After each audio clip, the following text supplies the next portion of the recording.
Voilà, retour sur le plateau Qatar 2022, la Coupe du Monde. Nous poursuivons notre autopsie de cet haut échec des Lions indomptables à une Coupe du Monde. Voilà, on en vient donc. Bonsoir, une fois de plus, cher monsieur. On en vient donc à cette liste des 26 sortis comme ça à la suite de cette rencontre Cameroun-Jamaïque. Le 9 novembre 2022, un but partout, c'était. On attendait la liste. Le lendemain, puisement dans la nuit, on nous a sorti 26 noms. Déjà sur le timing. Pourquoi avoir anticipé? Et la façon même. On a vu Deschamps de manière solennelle, annoncé sur un plateau. Pourquoi ça ressemblait plus à une embuscade?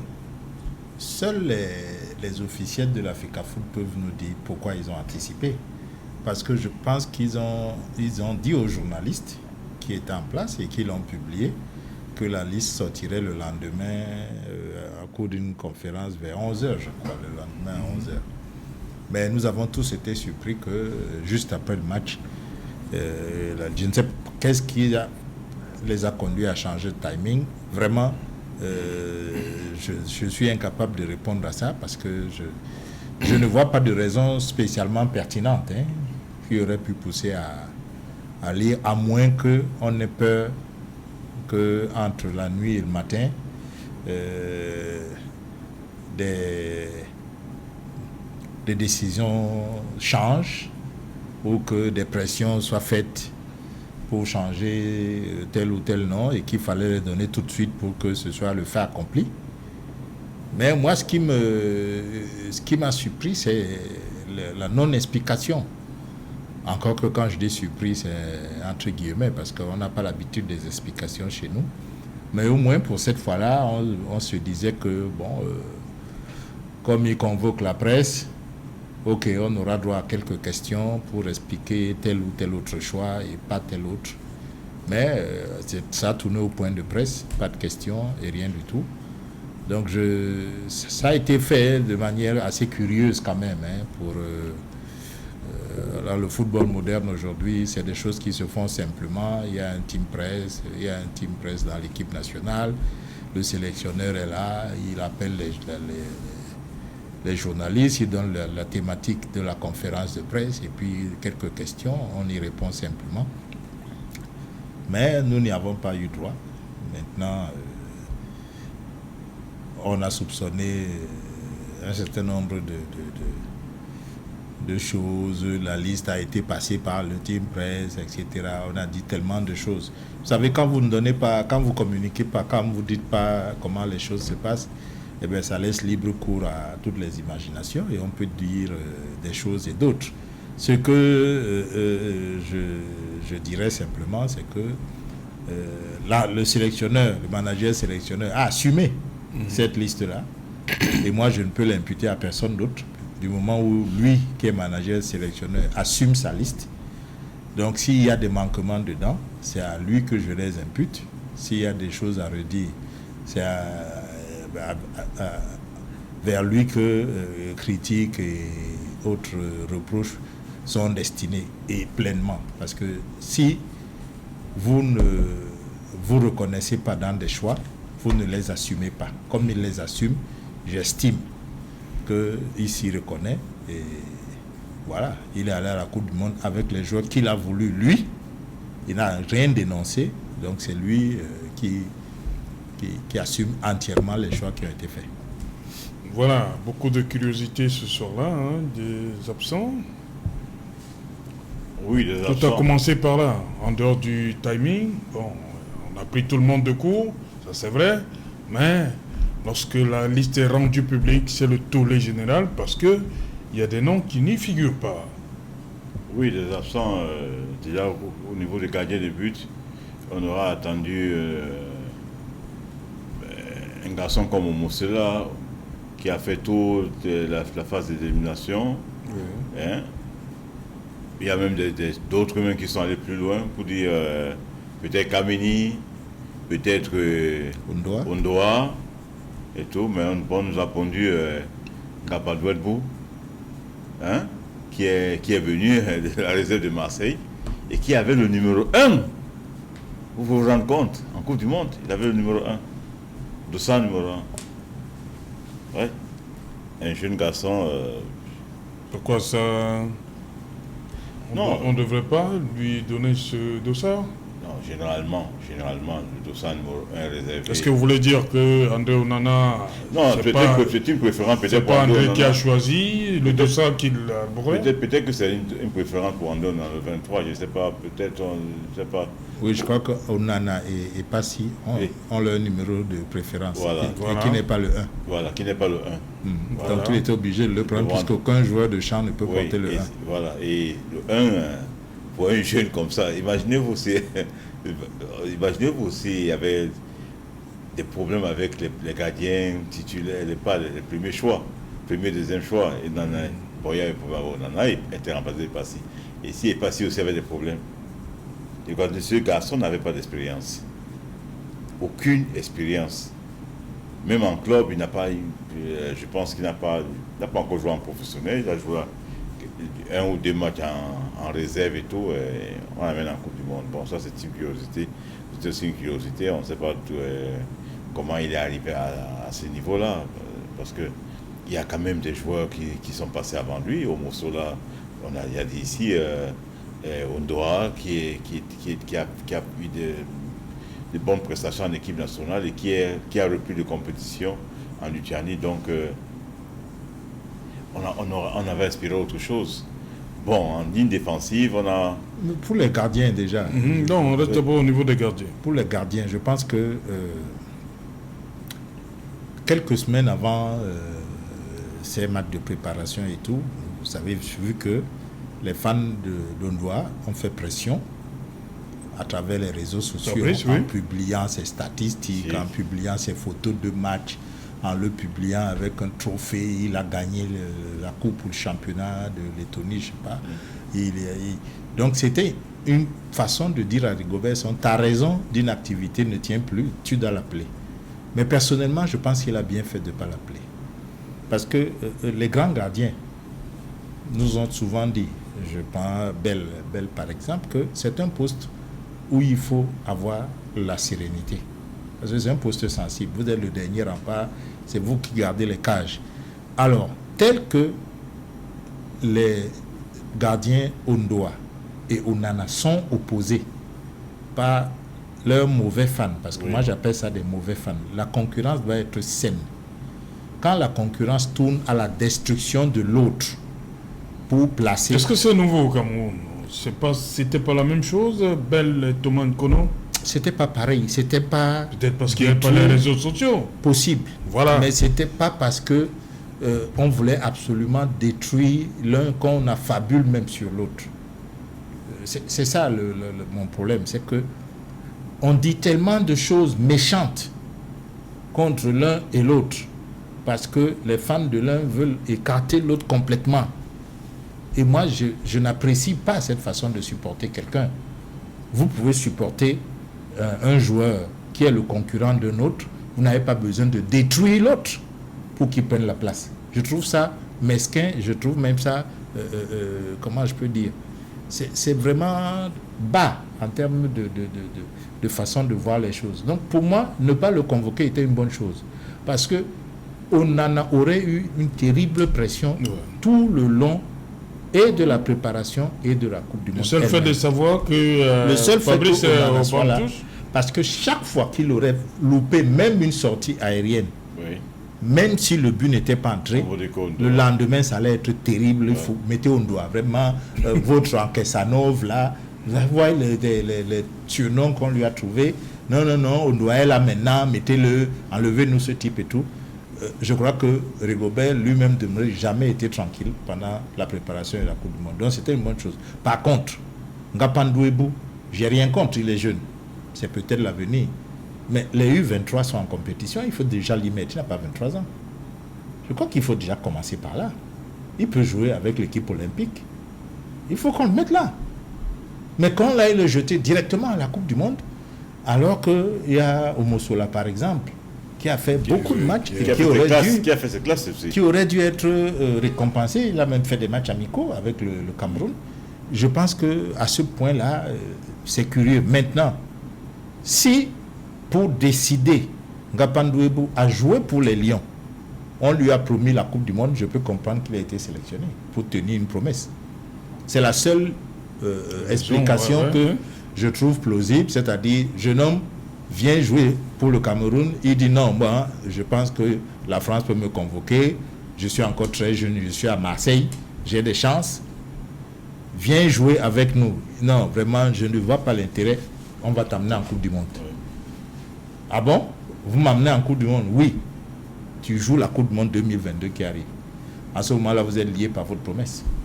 Vous êtes obligé de l'inclure dans le staff. Pour moi, c'est la seule raison plausible. Sinon, sportivement, je ne vois pas de raison de l'amener alors qu'on a des U23 où il peut être titulaire et commencer à nous montrer de quoi il est capable. Oui, Ngapandouebou, André Onana, Devisé Passy qu'on a vu, qui a livré 2 rencontres. Voilà, cette rencontre face à la Serbie et le Brésil. Satisfaction? Oui, c'est pas un gardien inconnu. Il avait déjà le temps où on en Mais le fait, le contexte qui l'amène à jouer cette deuxième rencontre de Lyon. Oui, le contexte. Il fait un match nul. Il fait un match nul, oui. Voilà, appréciable. Hein. Appréciable. Ouais. On s'est réveillé très vite, on s'est ressaisi parce que c'était mal parti. Hein. Mais on a mené 1-0 et puis les Serbes sont revenus 2-1, 3-1. Ils ont filé 3 buts en moins de 10 minutes. Et là, on était mal barré. Et bon, après, on s'est ressaisi. Aboubakar et Choupo remettre les pendules à l'heure. Et Passy a su le reste. Maintenant, contre le Brésil, il fait un grand match. C'est des super barrés. Je vois encore un de ses arrêts à bout portant face à un Brésilien, une tête qui reprend la Thomas Nkono. J'avais vu ça ici au stade d'infraction ici à Thomas Nkono, oui. face à Gachi et Yobogachi. Oui, Dynamo. Oui, face à Dynamo. Une tentative de l'aube comme ça, là, et Tommy était parti très loin chercher ce ballon. Ouais. Donc, non, il passait avec. Yobopol Alain. Yobopol Alain, oui. Il passait à livrer un très, très, très grand match. Comme l'équipe du Cameroun, hein, dans l'ensemble. Ouais, face à. Ça nous a rappelé un peu Cameroun-Burkina Faso, 3e place. Non, on est mené, les gars. Oui, contre la Serbie, ça, ouais. Mais contre le Brésil, ça me rappelle. Non, je parle de Cameroun-Serbie. Oui, contre le Burkina Faso, il a remontada. Heureusement que si on donnait encore 10 minutes, on aurait filé le 4e but au Serbes. On était déjà très, très, très, très chaud là. Oui. On s'est réveillé un peu tard. On s'est réveillé tard. On s'est réveillé tard. Le lion dormait et il a beaucoup dormi. Hein. Ouais. On a réveillé le lion qui dormait. Tu sais, Ondoa et Onana, oui. Ces garçons ont fait le même centre de formation à Yaoundé. C'est-à-dire que quand on les prend à la Fondé Sport, ils sortent d'un même centre de formation. Donc les gens doivent arrêter de les opposer n'importe comment, de créer un environnement malsain entre les... C'est-à-dire que non, ils sont des frères. Il faut qu'on arrête ça. Mais si vous lisez ce qui se passe là dans les réseaux sociaux, mais c'est très grave. Même s'ils n'étaient pas frères, c'est des coéquipiers en sélection nationale. Oui. Nous devons être heureux d'avoir plusieurs bons gardiens. Mais on ne peut pas détruire certains. On crée une guerre entre les deux. C'est-à-dire que j'espère qu'ils sont assez grands pour comprendre que ceux qui écrivent ces histoires-là ne comprennent pas grand-chose du football. Parce que les deux, et ils ont fait le même parcours qui de Cameroun, ils vont à Barcelone ensemble. Donc ils ont fait chemin ensemble. Donc on doit arrêter de vouloir les opposer. On peut les opposer, mais pas dans les guéguettes, des insultes et de ceci et de cela. Non. Pour revenir, non. Et Passy a bien joué son rôle. Hein. Il a bien joué. Et puis Passy, ce n'était pas un inconnu. Il a joué ici les éliminatoires de la Coupe du Monde. C'est lui qui avait remplacé Onana quand Onana n'était pas disponible. Il a été toujours correct. Donc là, coach Rigaud a vu juste. Oui, non. Il était dans la continuité de Conceição. Et Passy était là, André était là. Et bon, on a préféré Au Mossola. Oui. Oui, donc j'étais que au Mossola et Gapandouebou. Et puis, comme Charles l'a dit, peut-être que c'est la seule raison pour le flatter, pour le prendre dans le... Oui, empêcher qu'il... qu'il aille... Que les Bleus commencent à lorgner, sélection en bleu. Oui, absolument. Voilà. Émission réussie. Ce n'est plus possible. Il n'a pas fait de match officiel. Donc il peut toujours... oui, mais il est déjà en Lyon. Peut-être qu'il est en Lyon, il n'a pas encore fait de match officiel. Et il n'a pas aussi d'argument pour faire un match officiel. Ça, et lui-même, je suis sûr que lui-même le sait. Il doit déjà jouer en club aussi. Hein.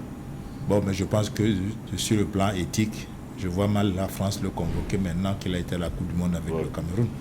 Il y a quand même une petite éthique en sport. Donc, même si c'est possible administrativement et juridiquement, je crois que sur le plan éthique, ce serait quand même curieux qu'un joueur camerounais qui va à la Coupe du Monde, la France le convoque pour jouer. Oui, mais attention Charles, j'oublie le nom, il y a un joueur autrichien là, qui est aussi allemand, que Ralf Rangnick a convoqué en équipe nationale d'Autriche. Je ne sais pas, il n'a pas trop fait jouer et les Allemands veulent aussi le convoquer. Il a eu Allemande et les Allemands veulent aussi le convoquer. J'oublie le nom, mais l'éthique, oui, l'éthique, tant qu'il n'a pas joué, pourquoi vous ne le faites pas jouer? Il faut le faire jouer. Voilà, on va revenir sur ce reportage réalisé par nos envoyés spéciaux à Doha, Nana Paul Sabin et Eric W. Ouattara sur Mama Lyon qui a passé des jours alité à la suite d'un malaise. Elle est en jambes, entre guillemets, comme pour emprunter au langage footballistique. Voilà. Maman Marie Caillot, dans ce reportage de Nana Paul Sabin, Eric W. Ouattara, depuis Doha. Voilà, on va y revenir. Voilà. On va rester sur cette ligne, ces derniers remparts. Il y a cette situation, c'est Jean-Robert Wafo qui m'avait...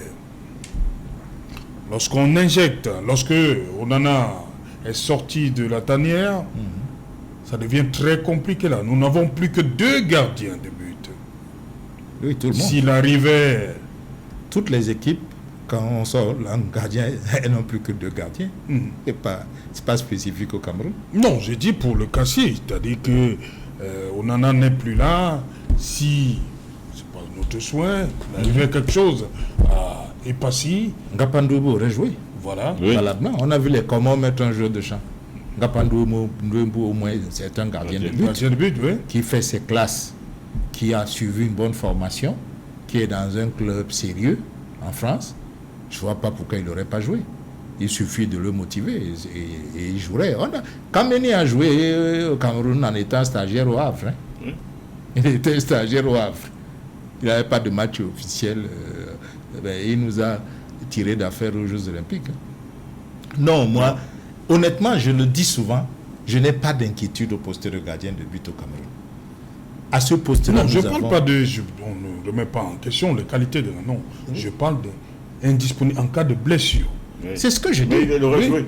Il aurait joué, Gapandouebou aurait joué. Il joue. Et qui pour le remplacer? Vous parlez d'un joueur de champ aussi? Mais la FIFA vous autorise à mettre 3 gardiens de but. Oui. Si vous en perdez 2, il ne vous en reste qu'un. C'est valable pour toutes les équipes. C'est pas comme si on avait la possibilité de prendre 5 gardiens de but et que nous on a choisi de n'en prendre que 3. Non. La règle est là. Nous prenons 3 gardiens. Il peut arriver que 2 gardiens se blessent. Le seul qui reste joue. S'il se blesse, un joueur de champ prend la place. Voilà. C'est ça qui est prévu.